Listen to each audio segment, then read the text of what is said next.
झारखंड के number 1 YouTube channel आजाद सिपाही में आपका स्वागत है। मैं हूं दयानंद राय और आज हम चर्चा करेंगे केंद्रीय परिवहन मंत्री नितिन गडकरी जी के बयान की। गुरुवार को गडकरी जी ने अपने बयान में कहा कि जिन्हें कहीं नौकरी नहीं मिलती वही सरकारी नौकरी लेने में कामयाब हो जाते हैं। उन्होंने ऐसा क्यों कहा यह तो ठीक वही जानते हैं, लेकिन इस बयान से जो अर्थ ध्वनित होता है उसे हम समझते हैं। इस बयान से एक अर्थ तो ये निकलता है कि ऐसे लोग जो कहीं नौकरी के काबिल नहीं वे सरकारी नौकरी कर रहे हैं। एक और अर्थ यह भी निकलता है कि वैसे लोग जो नालायक हैं वे सरकारी नौकरियां कर रहे हैं। अब देश में सरकारी नौकरियों की स्थिति पर नज़र डालते हैं। देश में 7वें वेतन आयोग की एक रिपोर्ट के अनुसार लगभग 33 लाख केंद्रीय कर्मचारी हैं। विभिन्न राज्य सरकारों में भी कर्मचारी कार्य कर रहे हैं।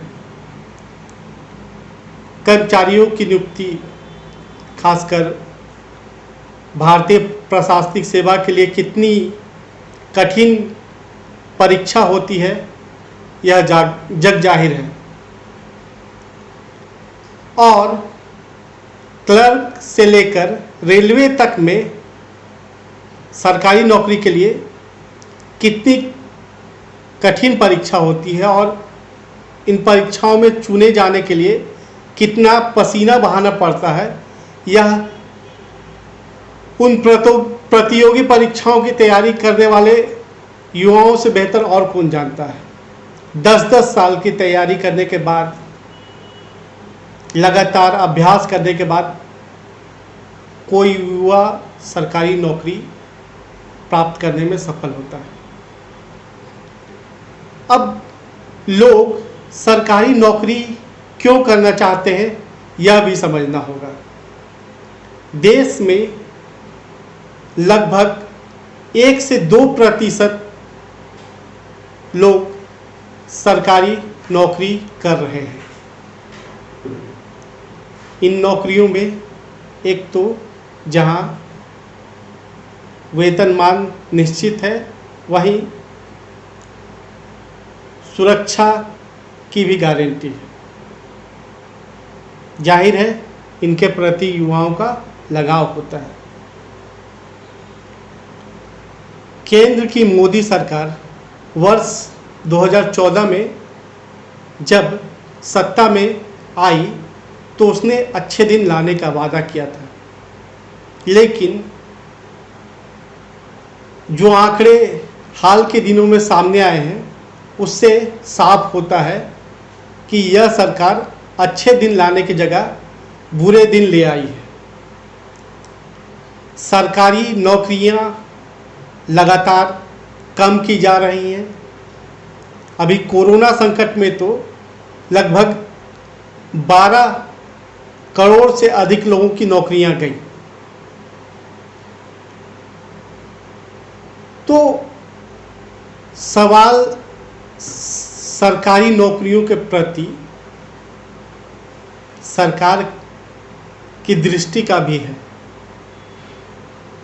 गडकरी जी के बयान से यह लगता है कि वो सरकारी कर्मचारियों को किसी काबिल नहीं समझते।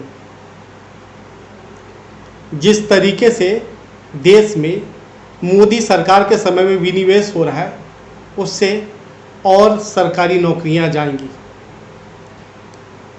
अभी हाल ही में मिलिट्री इंजीनियरिंग सर्विस में केंद्र सरकार ने 9,000 से ज़्यादा नौकरियों को समाप्त कर दिया। कोई भी देश तभी सही और स्वस्थ विकास कर सकता है जब उसकी अर्थव्यवस्था के विभिन्न घटकों में संतुलन हो। निजी क्षेत्र तरक्की करे लेकिन सार्वजनिक क्षेत्र भी बचे रहें।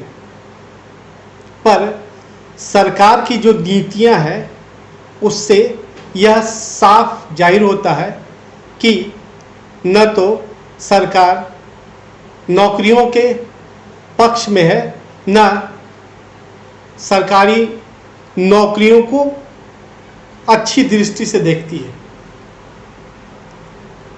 कोई भी सरकार जो केंद्र में हो या राज्य में जनता के प्रति जवाबदेह होती है और जनता के हितों का ध्यान रखने के लिए ही सरकारें बनाई जाती हैं। संयोग से या दुर्योग से अब ऐसा नहीं हो रहा है।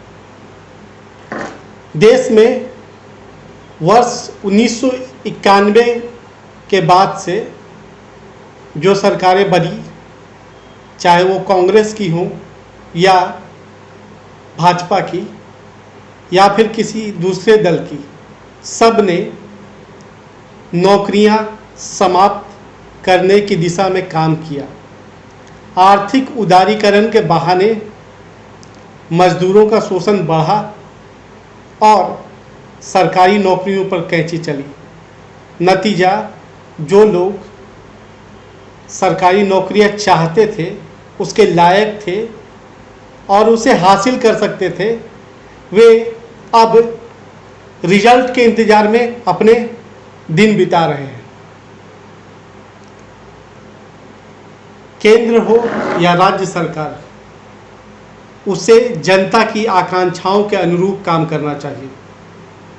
जिम्मेदार पदों पर बैठे लोगों को कोई ऐसा बयान नहीं देना चाहिए जिससे किसी समूह विशेष की गरिमा को ठेस पहुंचती हो।